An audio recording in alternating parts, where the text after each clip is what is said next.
কালকে আমি ওইখানে ইট ভাটাতে বসছিলাম, দিয়ে দেখছি কোল্ড খাওয়ার মন হলো, দিয়ে কোল্ড আনতে গেলাম। দেখছি বাসটা আসছিল, দিয়ে দেখছি উল্টে গেল পাল্টা। বাসটা কি জোর আসছিল? জোর। তারপরে কি দেখলে তুমি? তারপরে দেখছি পড়ে গেল।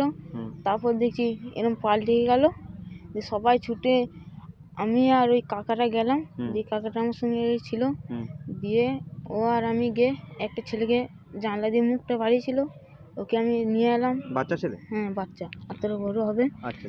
দিয়ে ওকে আমি এক লোকে হাতে দিলাম, লোকটা ওর মায়ের কাছে দিল, দিয়ে আর কিছু হয়নি। আজকে আমরা ডাইনদিঘি থানায় এসছো? থানায়। তোমাদের সম্বোধনা দিল? হ্যাঁ। কেমন লাগছে তোমার? ভালোই। কোথায় বাড়ি? মামুরপুর। ছোট বললাম মার বাড়ি। আমি ওইখানে ইট নিতে এলাম। তুমি কি পড়াশোনা করো? হ্যাঁ। কিসে পড়ো? 9-এ।